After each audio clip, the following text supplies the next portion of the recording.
Então, é assim, meus irmãos, nós vamos falar um pouco sobre o espírito imortal, né? A imortalidade do espírito, né? A vida imortal. Então, vamos lá. A bibliografia, eu fui buscar aí uma série de informações em diversas fontes, inclusive a Marta fez uma gentileza de me passar uma palestra sobre esse assunto que ela tinha. Muito obrigado, Marta. E aí eu fui também pesquisando em outras fontes e consegui montar aí essa palestrinha que nós vamos apresentar agora. E a frase do dia seria essa: há no homem um princípio inteligente a que se chama alma ou espírito, independente da matéria, e que lhe dá o senso moral e a faculdade de pensar. Então, essa alma ou espírito, ele é independente, elas são independentes da matéria, e que dá o nosso senso moral, né? E a faculdade de nós pensarmos, de como nós agimos. Então vamos em frente. O espírito imortal. Espírito é o princípio inteligente do universo. Está lá em Kardec, no Livro dos Espíritos, na questão 23. A este ser invisível, a que deram o nome de espírito, não é senão a alma, que é o nosso espírito encarnado, dos que viveram corporalmente, aos quais a morte despojou de seu grosseiro invólucro visível, que é o nosso corpo físico, né?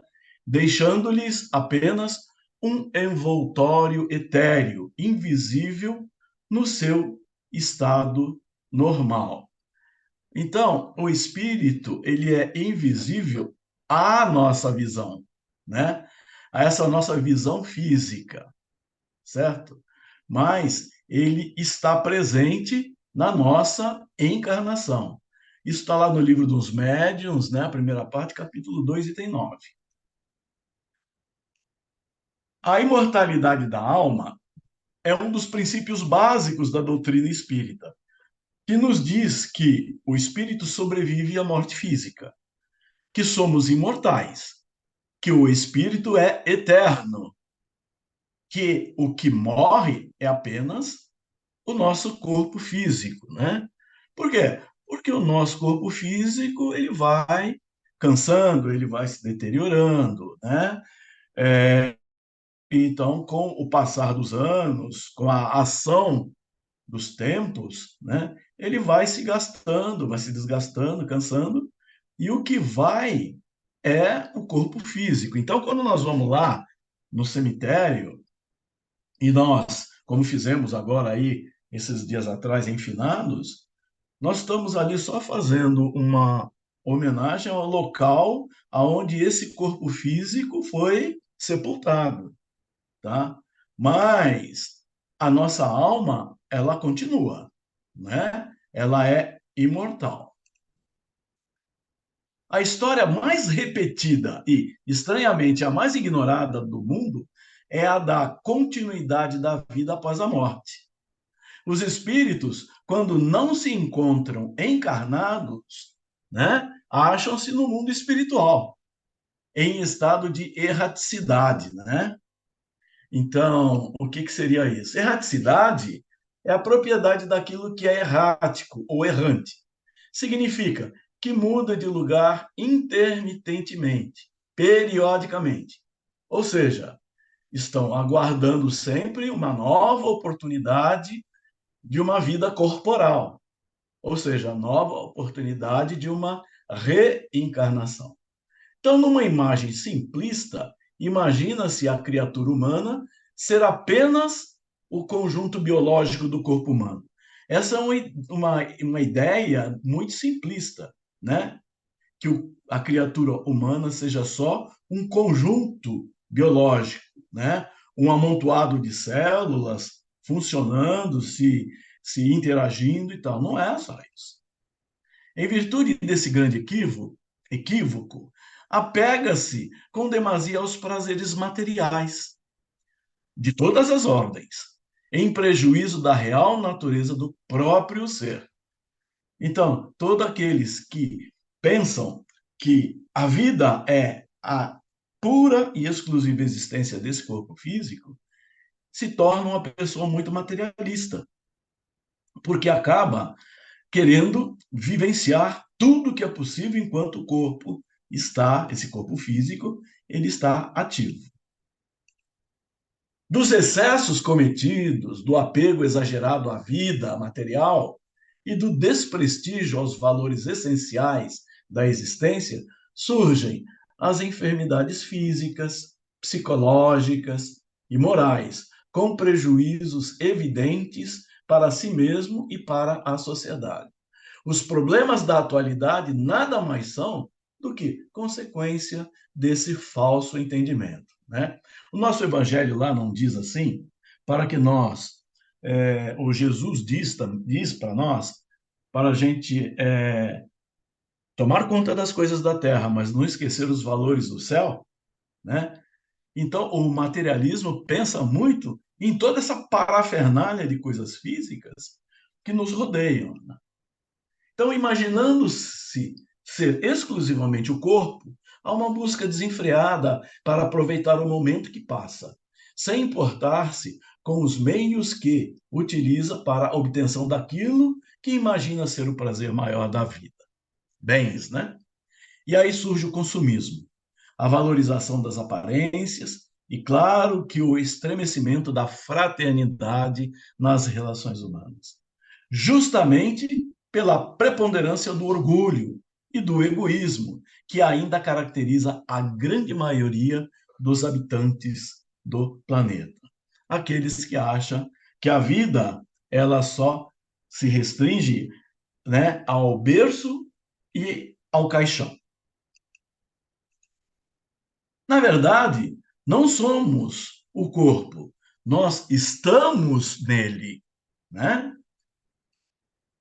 Em outras palavras, somos um ser imortal destinado à perfeição, através de experiências evolutivas, que estagia periodicamente em corpos de carne, em corpos materiais, através das existências humanas. Este ser é o ser principal, né? No qual nós espiritualmente estamos nele. Então, este ser é o ser principal, o ser pensante, o comandante do corpo, e nele estão as qualidades morais e intelectuais do ser integral. Conserva, após a morte do corpo, a sua personalidade, né? Então, esse espírito, ele conserva a nossa personalidade, né? Ele leva tudo aquilo que nós aprendemos, que nós fizemos, tá? Após a morte do corpo. Então, mais uma vez, esse espírito, ele continua.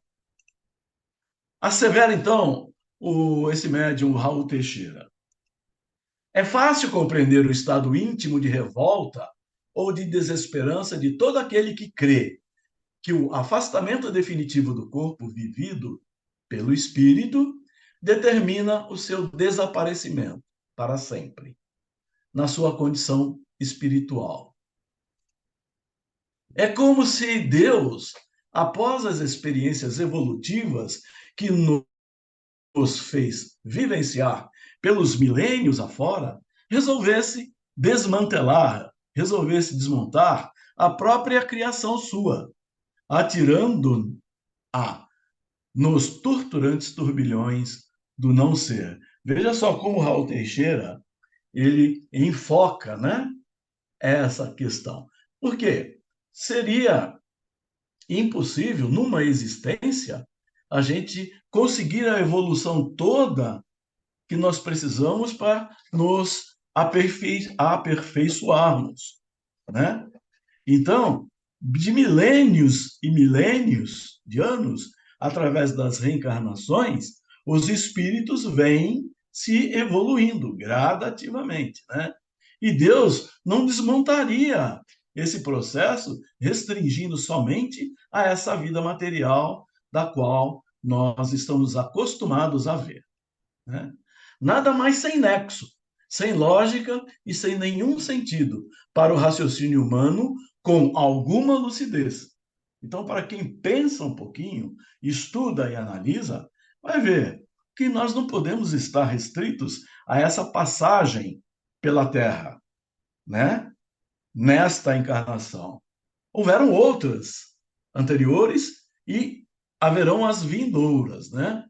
Cada espírito criado pela divina paternidade é destinado à perenidade, à imortalidade, cabendo-lhe dar o melhor uso do tempo que desfruta nos movimentos do corpo material, com o sentido de se aprimorar ao longo da eternidade. Então, Deus criou o espírito, né, para evoluir. E a encarnação é um meio de nós aprendermos, de nós evoluirmos, de nós passarmos por provas para nos elevarmos, né? Estamos aqui no mundo de provas e expiações. Uma vez que é motivo para a imensa aventura do ser humano saber-se imortal, ter a consciência de sua perenidade, isto não deixa de ser um fator de grande responsabilidade. Quer dizer, saber ser imortal atribui a nós uma grande responsabilidade. Não é simples para o homem comum admitir a imortalidade, porque ele tanto será responsável por todas as bênçãos que seja capaz de semear por onde passe, como por todas as calamidades e desditas que espalhe em seus caminhos. Então, ele será responsabilidade, né, tanto pelas coisas boas, né, quanto pelas coisas ruins que ele praticar e exercer aqui enquanto encarnados. A imortalidade da alma tanto é bênção quanto é compromisso que todo ser humano aprenderá a valorizar. Se com essa prerrogativa de ser imortal, de não conhecer a morte em termos definitivos, você pode sonhar com o encontro venturoso de seus entes familiares após a morte corporal. Do mesmo modo, guardará a certeza de se deparar com aqueles que se tornaram inimigos seus, ou cuja inimizade ou carrancismo você fez questão de manter. Lembra-se que nós já falamos? Aquela frase é: reconcilia-te com os teus inimigos enquanto você está no caminho, né?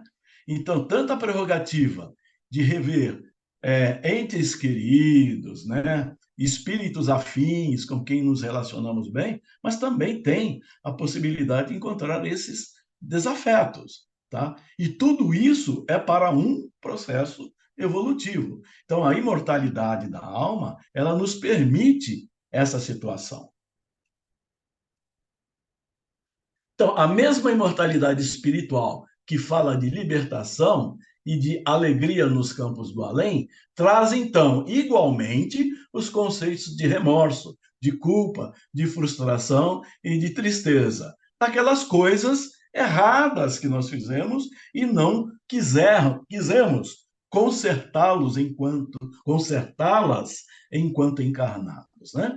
Então, vale, portanto, aproveitar-se o ser humano do precioso tempo presente, a fim de plantar as melhores sementes de fraternidade, de companheirismo e de verdade, pensando na colheita que lhe caberá fazer em dias mais próximos ou mais distanciados na sua existência imortal.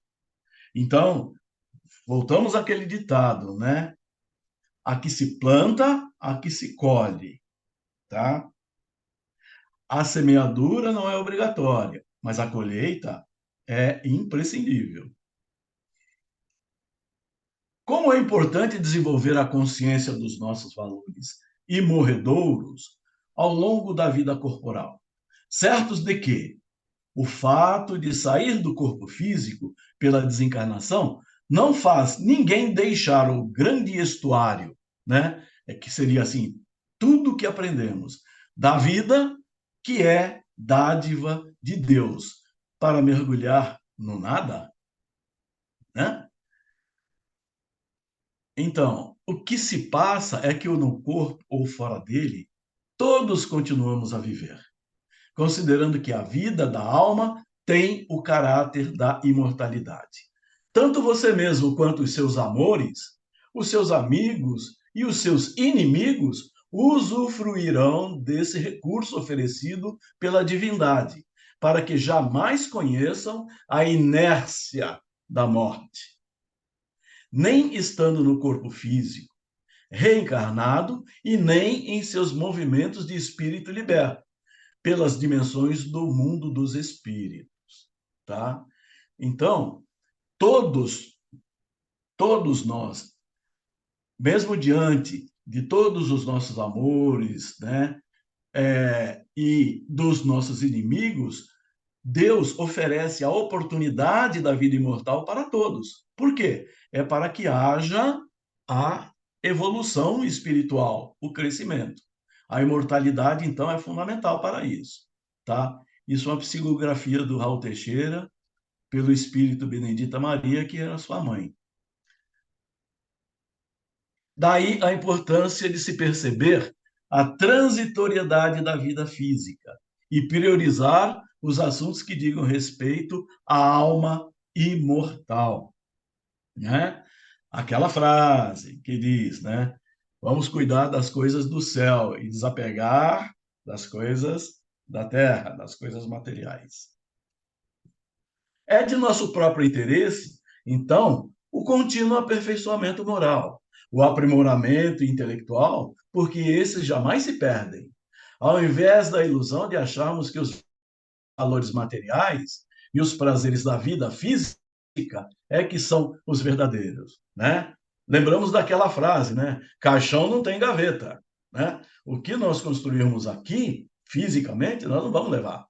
Mas o que nós construímos no nosso coração, na nossa moral, isso sim. Então, para onde vamos? Lembra dos Kardec que, após a morte, cada um vai para o lugar que lhe interessa, pois cada individualidade vai deslocar-se após o desencarne para a região espiritual que está em concordância com o seu modo de ser e viver. E complementa o nosso evangelho segundo o Espiritismo.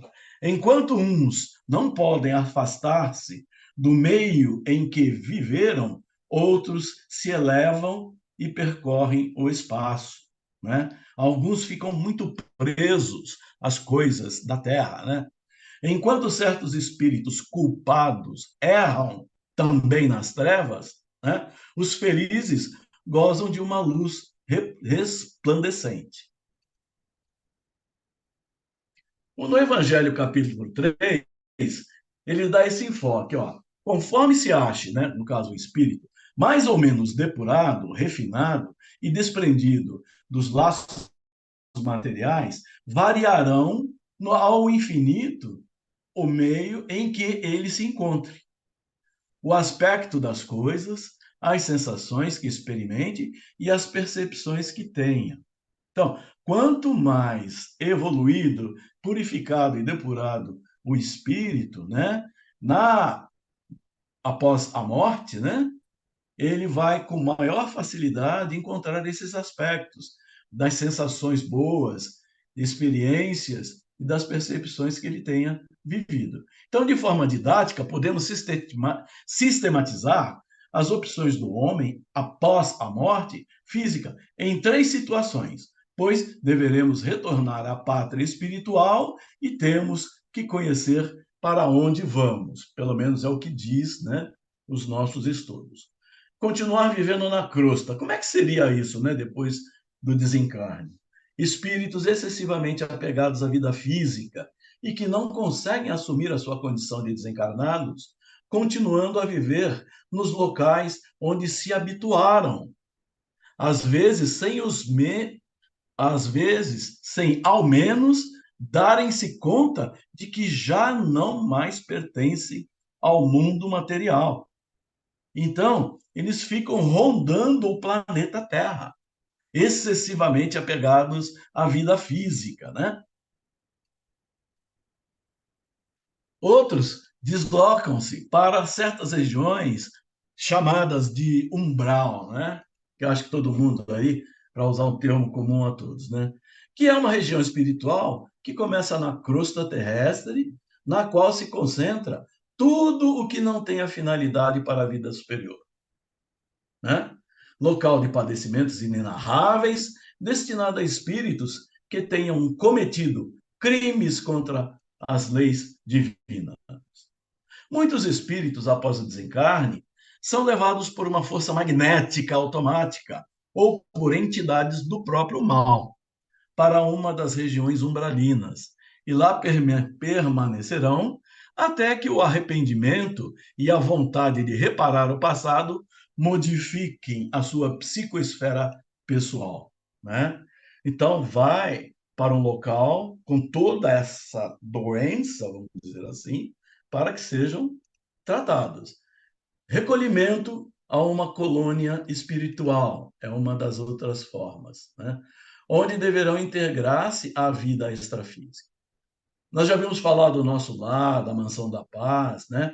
São duas dessas colônias espirituais.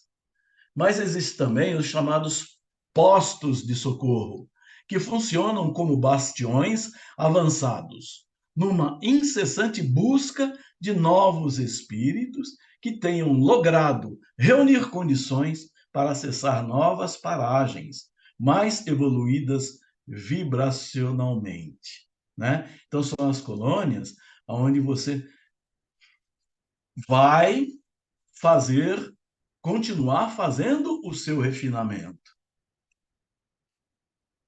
Nas colônias espirituais, a reeducação e instrução são indispensáveis e um dos mais valiosos instrumentos de reabilitação é o trabalho, né?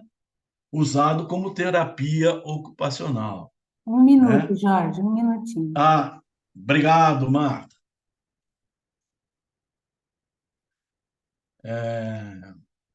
Então, no mundo espiritual, o que determina a estratificação, que são as diversas camadas e a hierarquia, né, em que os espíritos se encontram, é o grau de evolução dos mesmos, né? Ou seja, a hierarquia é baseada na autoridade moral. Quer dizer, quanto melhor existirmos, quanto mais melhor praticarmos a vivência cristã, tá? O nosso espírito vai se aprimorando, tá? E essa autoridade dentro dessa hierarquia nas colônias espirituais. Jorge.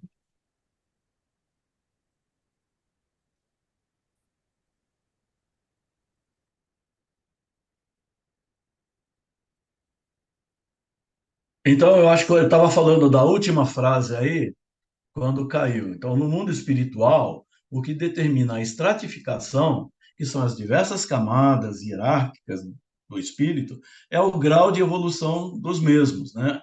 Ou seja, a hierarquia é baseada na autoridade moral. Autoridade essa moral adquirida através das encarnações anteriores e da encarnação atual até o momento de se fazer a volta para o plano espiritual.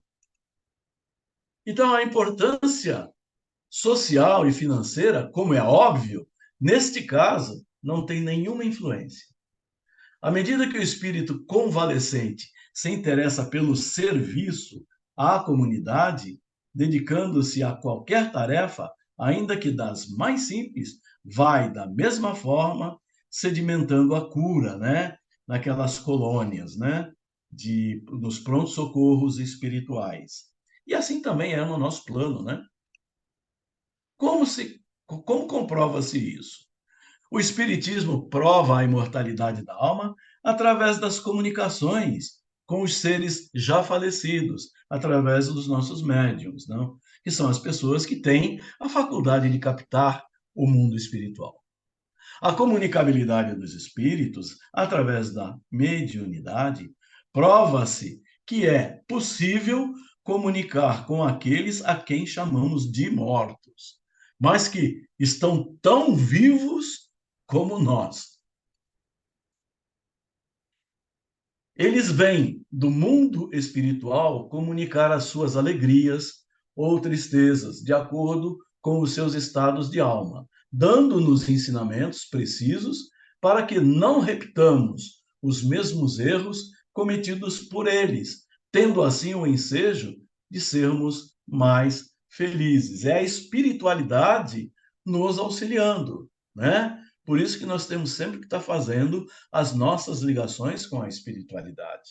E sempre no campo vibracional positivo, com a espiritualidade de luz. A imortalidade da alma, então, é uma das mais importantes revelações para a humanidade, pois através dela nos asseguramos da realidade do futuro e da certeza de que, um dia, através dos nossos esforços, atingiríamos a perfeição a que todos nós estamos destinados. E quanto à imortalidade de nossa alma, o Cristo foi claro ainda quando diz: Eu sou a ressurreição e a vida, e todo aquele que crê em mim, mesmo que morrer, viverá. E todo aquele que crê em mim não perecerá. Então, nessa frase, Jesus nos exorta a entender e compreender, tá? Que o espírito é imortal, que a vida é para sempre, né? E temos que trabalhar isso. A nossa vida corporal passa a ser apenas uma passagem, uma curta estação nesse planeta de provas e expiações. As dores e vicissitudes são passageiras, porque o determinismo de nossa evolução nos dirigirá a um estado de mais felicidade e ventura. Reformemos o quanto antes nossas vidas, afogando definitivamente o homem velho, cheio de erros e defeitos, para que possa ressurgir um homem novo e feliz, harmonizado com o Cristo e com o seu evangelho. Então, a vida imortal existe, né? Cientistas metafísicos já admitiram, mas a humanidade ainda não se convenceu. Mas é só uma questão de tempo. Passamos por experiências diferentes para a evolução de todos os seres como nós. E, se quisermos estar ao lado de pessoas amorosas, evoluídas, de luz, procure então altas vibrações. Frequências diferentes não se sintonizam, e isto é pura física. Então, não leve para a próxima vida o rancor, leve sim o amor, para que ele se espalhe entre aqueles onde você irá renascer. O reencontro é para a evolução, o reencontro é para a evolução, não para vinganças inconscientes de um passado esquecido. Então, anime-se. O todo sempre dá outra chance, em qualquer planeta ou dimensão. Se você não gosta de viver, eu tenho uma péssima notícia. A vida nunca termina.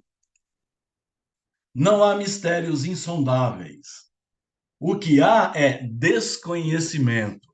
Então, gente, precisamos entender e aprender, tá? A imortalidade da vida. Eu trouxe para vocês uma parábola daquele que chama a parábola da partida e chegada. É do Henry Sobel, aquele rabino judeu.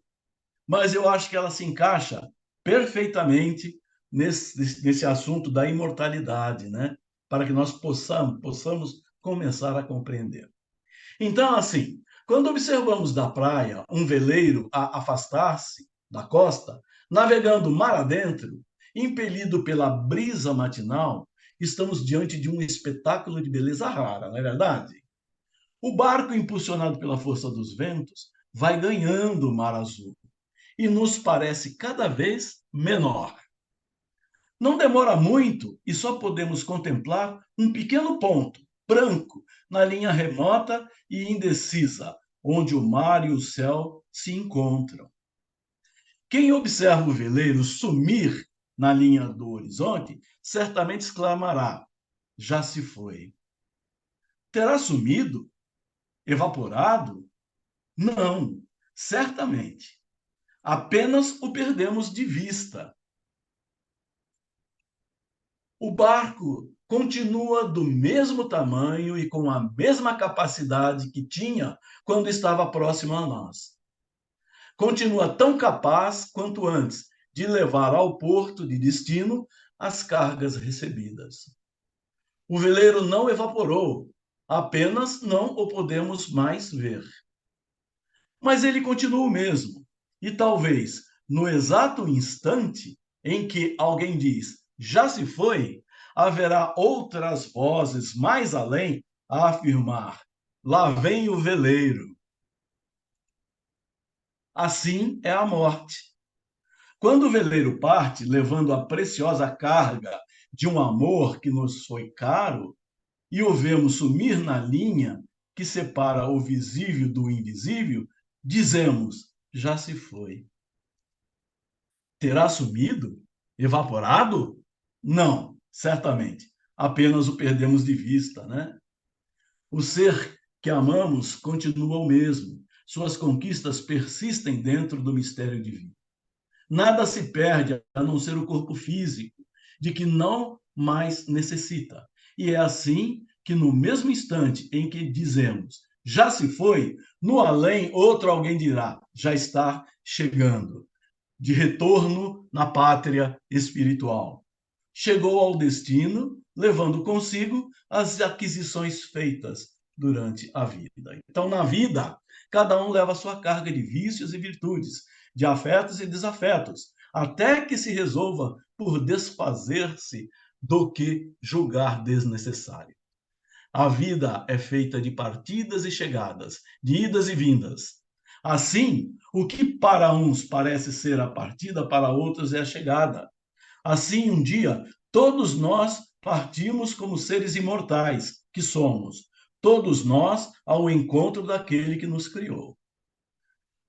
E o Chico diz um negócio, uma frase interessante, olha, gostaria de dizer para você que viva como quem sabe que vai morrer e que morra como quem soube viver direito, né? Essa é a nossa viagem, né? Através do desencarne, né? E assim a vida continua.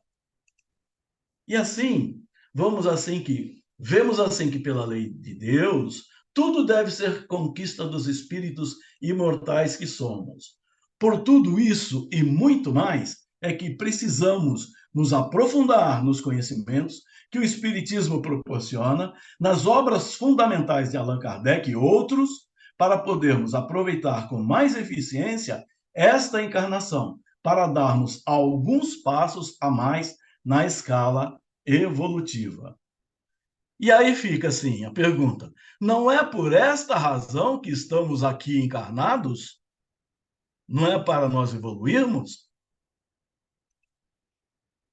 Então, meus irmãos, que assim seja, graças a Deus. E que Jesus nos abençoe e que nós possamos um dia alcançar ou nos aproximar da esfera dos anjos, da esfera de Jesus, né? Através do nosso crescimento, da nossa evolução moral e espiritual e na certeza de que a nossa existência é imortal. Boa noite a todos, tá? E fiquem com Deus.